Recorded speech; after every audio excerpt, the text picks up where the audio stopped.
Dalam misi itu kan membuat kikis atau tapal batas di tanah Pasundana.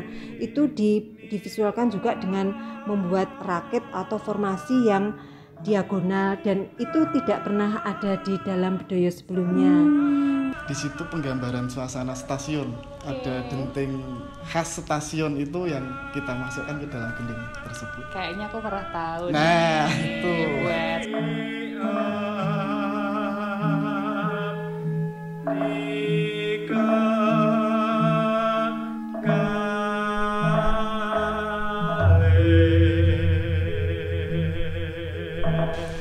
Hai sahabat Keraton Jogja, jumpa lagi dengan kami berdua. Setelah kemarin di vlog yang pertama itu saya kan ngobrolnya sama Mas Guno nih, nanya-nanya tentang isi cerita dari Bedoyo Sabto. Kalau sekarang kita akan membahas Uyon-Uyon dan juga Bedoyo Sabto ini dari segi artistiknya ya? Iya, dari tata gendingnya, terus dari tarinya sendiri gimana? Benar. Dan kita sepertinya akan berbagi tugas. Iya, biar apa ya, agak efektif dan efisien. Iya, biar cepet gitu kan Iya. ketemunya. Nanti aku mungkin ketemu sama yang panoto gending. Oke, dan aku akan bertemu dengan penonton tarinya. Oke, siap. Kalau gitu langsung kita berbagi tugas. Sekarang kamu kesana, aku kesana. Oke. Oh iya, Gas. enggak gini aja. Oh iya udah. 1, 2, 3. Loh. Ya, sahabat Keraton Jogja, tadi setelah saya bagi tugas dengan Wita, nah sekarang saya sudah bertemu dengan salah satu pemucal tari di Keraton Jogja yang juga merupakan idola saya, Bu Inul, dan mungkin bisa diperkenalkan Bu asma paring dalamnya sinten? Nyi Raden Wedono Nuryastuti Nindya Matoyo. Oh nggih. Jadi yang paling kita penasaran nih, apa sih Bu keunikan dari Bedoyo Sabto ini dibandingkan dengan Bedoyo lainnya? Karena Bedoyo Sabto ini baru satu-satunya yasan dalem. Artinya yang yasan dalem yang sudah-sudah itu kan Bedoyo itu kebanyakan hampir selalu 9, walaupun ada yang 6 juga. Tetapi ini 7 ini juga baru satu ini. Jadi yang lazim, yang banyak yasan dalem, ngerso dalem dari zaman Sultan Agung sampai sekarang itu adalah dibawakan oleh 9 penari putri. Nah, sementara kalau di Kadipaten seperti di Pakualaman, Mangkunegaran itu biasanya kalau Yoso Bedoyo itu 7. Karena ada rasa menghormati keraton supaya tidak sama dengan keraton, artinya grade-nya diturunkan. Kalau dari Kadipaten pasti ada rasa hormat dengan keraton dengan hal itu, jadi membuat Bedoyo itu 7 orang. Nah, ini ngerso dalem kaping 9, ini Yoso Bedoyo Sabto ini dibawakan oleh 7 orang penari putri. Jadi menurut saya adalah bentuk kenegarawan dari ngerso dalem kaping 9, artinya merubah kebiasaan yang sudah terbangun, terjalin lama di keraton itu dengan membuat Bedoyo seperti yang ada di luar keraton, seperti misalnya di Pakualaman, di Mangkunegaran yang sudah lahir dulu dengan Bedoyo 7. Nah, ini menurut saya bentuk inovasi, bentuk kenegarawanan dari Ngerso Dalem kaping 9 untuk Yoso yang tidak seperti biasanya. Kayaknya ini sempat ditarikan di acara Sewindu Undang-Undang Keistimewaan Jogja kemarin ya Bu? Iya, betul. Itu ada yang beda nggak Bu sama besok yang akan dipentaskan di Uyon-Uyon Hadiluhung? Kalau dari tata gerak, lampah-lampah beksonya dengan yang untuk peringatan Sewindu Undang-Undang Keistimewaan itu sama, tidak ada perubahan. Tapi dari lampah-lampah gending itu lebih jangkep. Artinya kemarin juga karena terbatasnya waktu itu dipersingkat, yang biasanya setelah kapang-kapang itu dengan lagon, kemarin itu dihilangkan supaya waktunya lebih bisa singkat dan efektif itu. Jadi kalau besok itu toto gendingnya yang lebih lengkap. Jadi lagonnya juga wetah. Kalau kemarin hanya juga besok wetah, lalu setelah kapang-kapang juga lagon dulu, lalu kalau kondonya kemarin dipersingkat, ini juga yang wetah. Tapi kalau dari sisi lampah-lampah bekso sama dengan yang dipentaskan kemarin, Mbak. Ini yang sudah diedit ya, Mbak. Jadi bukan yang wetah. Ini sudah diedit. Jadi yang dijugakan, yang diringkas itu hanya tariannya nih, Bu. Tapi kalau dari sindenan kondonya, kalau dari gendingnya juga diringkas, tetapi total lampah gendingnya. Jadi misalnya setelah gati, lalu lagon, lalu kondo, nah itu yang jangkep ya. Iya. Ya, menarik. Besok kita lihat versi lengkapnya ya. Terus yang mau saya tanyakan lagi, biasanya kan kalau di Bedoyo itu kan ketika rakit gelar itu apa ya, klimaks dari sebuah cerita yang disampaikan gitu. Nah kalau di Bedoyo Sabto ini gimana, Bu? Ya ini menjadi menarik karena memang kalau di dalam bedoyo yang biasa yang sudah ada yang dibawakan oleh 9 orang itu cerita itu divisualkan itu sangat simbolis. Jadi nanti pesindanannya menceritakan formasi atau rakit-rakit dalam bedoyo itu sangat simbolis. Jadi dalam bedoyo Songo itu kan ada rakit lajur, lalu nanti ada ajeng-ajengan, ada iring-iringan, ada melebet lajur, ada tigo-tigo. Nah itu divisualkan dengan sangat simbolis dengan rakit-rakit seperti itu. Nanti akan diperjelas biasanya di klimaksnya. Kalau dari yang bedoyo biasa ya yang 9, klimaks dari cerita itu akan diperjelas di rakit gelar. Itu akan lebih tidak simbolis sekali. Nah sementara kalau di Bedoyo Sabto itu hampir cerita yang dinarasikan dalam sindenan itu divisualkan dalam rakit itu. Jadi rakit itu dengan sindenan itu berjalan seiringan. Jadi dia bercerita, sindennya menceritakan apa, itu divisualkan juga dengan gerak dan formasinya yang biasa kita menyebut dalam bedoyo itu rakit gitu. Ya, jadi di dalam Bedoyo Sabto itu kan menceritakan ketika Tumenggung Nopoboyo dan Lirboyo berserta 2 abdinya itu mengadakan perjalanan ke tanah Pasundan atas dawuh atau diutus Sultan Agung.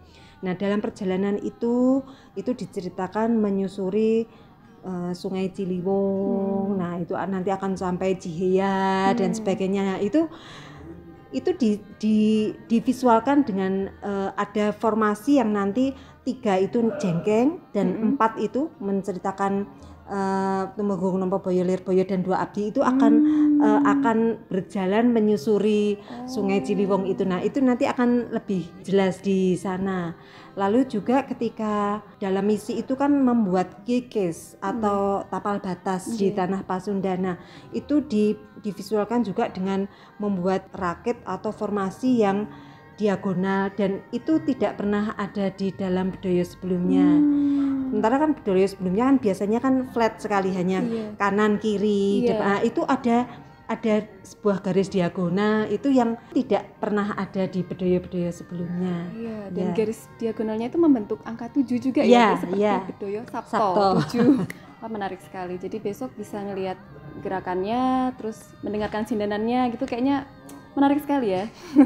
Ya dan dalam Bedoyo Sabto itu hampir semuanya itu rakit gelar. Ya, jadi tidak jadi semua hampir gelar karena menceritakan apa yang dinarasikan di situ. Lebih dinamis ya Bu ya daripada bedoyo lainnya. Matur nuwun Bu Inul sudah menyempatkan waktunya. Kalau ada pertanyaan lagi saya bisa langsung tanya ke Bu Inul lagi ya. Boleh, semoga saya bisa menjawab. Siap Bu, matur nuwun. Sami-sami.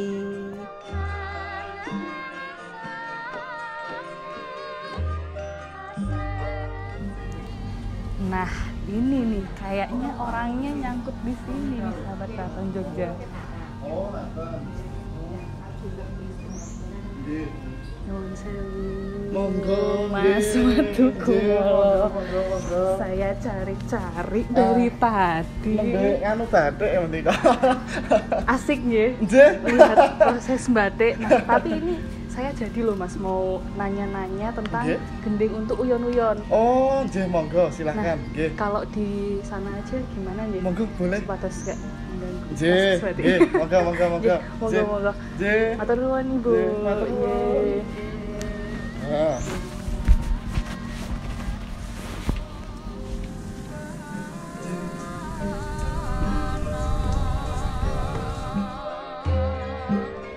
sahabat Keraton Jogja, kali ini saya bertemu sama Panoto Gending yang bertugas untuk menata semua urutan gending dari Uyon-Uyon Hadiluhung yang akan diselenggarakan di bulan Oktober tanggal 19 ya? Laras deh. Nah, ini ada Mas Madu Kumolo. Apa kabar Mas? Sehat? Alhamdulillah, baik sehat. Nah, udah ya basa-basinya ya. Iya. Kita langsung aja ngobrol. Dan monggo. ini sebenarnya mungkin dari secara globalnya dulu, dari Uyon-Uyon Hadiluhung kan biasanya itu kan ganti-gantian antara slendro, pelok gitu ya. Nah, untuk kali ini yang bulan Oktober gimana Mas? Untuk bulan Oktober sendiri kita pembukaan dengan gending pelok ala Derang Raja Manggolo. Terus nanti gending soranya kita slendro dan gending selanjutnya bergantian terus. Oke. Slendro pelok gitu. Nah, kalau untuk yang Bedoyo Sabtonya sendiri? Untuk Bedoyo Sabto kebetulan kita menggunakan pelok 6. Menggunakan pelok 6. Jadi nanti setelah gending soran slendro, nanti gending bedoyonya pelok. Oke. Dan berarti kan kalau bedoyo kan istilahnya satu rangkaian tarian gitu ya. Kira-kira ada gending apa saja yang digunakan untuk membentuk Bedoyo Sabto ini? Kalau gendingnya bermacam-macam. Ada gending gati untuk kapang-kapang. Terus gending untuk mengiringi yang pertama itu gending ketawang gending atau gending setingkat lolo. Terus nanti menggunakan ladrang juga. Terus dilanjutkan ketawang dan kembali ke ladrang gati untuk kapang-kapang mundur. Oke, jadi urutannya memang begitu gitu ya Mas ya. Oke, nah tapi kalau menurut Mas Madu Kumolo sendiri sebagai penata gending nih, ada nggak sih gending yang khusus gitu yang dipakai di dalam bedoyo, khususnya Bedoyo Sabto ya, yang punya nuansa atau suasana lain gitu? Untuk gendingnya yang terasa banget itu di bagian ketawang, karena di situ nanti ada solo vokal. Ada solo vokal yang menurut saya itu sangat spesial karena selain mendukung suasana itu juga nanti yang nyelirani nembang juga Kanjeng Pangeran sendiri gitu. Jadi spesial sekali mulai dari yang akan membawakan sama gendingnya juga. Nah, kalau yang akan membawakan kan itu udah tahu ya spesialnya kenapa ya. Kalau dari segi isinya ini? Segi isinya di situ sebenarnya bercerita tentang ada rasa sedihnya juga. Karena ada salah satu abdi yang di sini bisa dikatakan nemai praloyo atau meninggal dan tanpa meninggal jasad. Kayak tidak kembali ke, kan ceritanya ada dua abdi dalam yang diutus sama Sultan Agung dan yang salah satu tidak kembali ke Mataram gitu ya. Seperti itu. Oke, jadi mungkin ini ungkapan dari partnernya yang bersedih gitu karena temanku nggak pulang gitu ya. Karena di situ juga tergoda dengan jin ya, bisa dikatakan putri jin seperti itu. Tapi ini jalan ceritanya apakah hanya akan ada di Solo Kakung ini aja atau ada penggambaran atau penceritaan lain? Kalau dari jalan ceritanya dari awal gending kita sudah ada jalan ceritanya dari awal itu Sultan Agung nimbali abdinya untuk menuju ke tanah Pasundan untuk meluaskan wilayah Mataram. Berarti itu udah dijelaskan dari awal, dari Pasinden mungkin gitu Dan sementara kalau untuk Kondo mungkin, Kondonya apakah juga sudah mulai sedikit ngasih bocoran tentang jalan ceritanya atau seperti apa? Biasanya mungkin untuk sahabat Keraton Jogja yang nggak tahu Kondo tuh apa sih? Kalau Kondo memang rata-rata sedikit memberi bocoran tentang ceritanya. Jadi Kondo itu sedikit seperti bisa dikatakan sinopsis atau ringkasan cerita dari sekian panjang cerita budaya tersebut. Kalau gitu. Nah, buat sahabat Keraton Jogja yang mendengarkan penjelasannya terus jadi semakin penasaran gitu ya, bisa disaksikan besok tanggal 19 Oktober. Selain Bedoyo Sabto juga ada banyak gending-gending yang lain, mulai tadi Pambuko, terus Soran, gending Bedayan atau gending Beksan gitu ya. Untuk ini menampilkan untuk Bedoyo Sabto, dan nanti ada beberapa gending lirihan uyon atau lirihan ya. Nanti juga dari salah satu gending uyon-uyon tersebut ada yang garapnya sedikit spesial karena nanti di bagian uyon-uyon pertama ada ladrang yang di situ penggambaran suasana stasiun. Jadi ada denting khas stasiun itu yang kita masukkan ke dalam gending tersebut. Kayaknya aku pernah tahu. Nah, nih. itu buat sahabat Keraton Jogja yang penasaran, besok ditonton aja ya. Matur nuwun sangat Mas Madu Kumolo sudah meluangkan waktu untuk ngobrol-ngobrol. Wah, setelah kita muter-muter ketemu bagi tugas, terus ketemu lagi. Iya, ketemu siapa-siapa, terus ketemu berdua, akhirnya ketemu berdua lagi. Pokoknya gitu aja. Sibuk banget kita hari ini ya. Ya, kita sudah berhasil mengumpulkan informasi yang semoga juga menjadi hal yang dipenasarani. Apa sih dipenasarani? Iya, hal yang sahabat Keraton Jogja juga penasaran sama itu betul. Gitu kan, dan pertanyaannya sudah terjawab tentang tata gending, terus juga dari segi tariannya seperti apa untuk Bedoyo Sabto. Dan jangan lupa untuk saksikan Uyon-Uyon Hadiluhung yang akan disiarkan tanggal 19 Oktober 2020 jam 8 malam. Lokasinya dari Bangsal Sri Manganti. Ya, bukan di Bangsal Kasatrian. Jadi bukan di area sini ya. Jadi akan menjadi suasana yang baru gitu ya. Benar. Dan jangan lupa untuk tetap stay tune di YouTube channel ini karena kita masih punya video-video selanjutnya. Masih ada seri-seri vlog yang lainnya, dan sampai jumpa di video selanjutnya. Terima kasih. Saya Diya Pastika. Bedoyo Sabto itu menyatukan 7 penari dengan satu tujuan. Saya Dita Novita Astetikussumo. Bedoyo Sabto dibutuhkan kekompakan dan kerjasama yang baik. Saya Eka Wani Galuwasista. Bedoyo Sabto meluluhkan ego. Saya Ismayanti Mekarmatoyo. Bedoyo Sabto itu menuju satu rasa sama rata. Saya Dihayu Lekananta. Bedoyo Sabto menari dalam satu irama. Saya Tamara Nona Armanda. Bedoyo Sabto itu ngemong roso. Saya Kesyaria Diarastri. Bedoyo Sabto menunjukkan milenial berbudaya.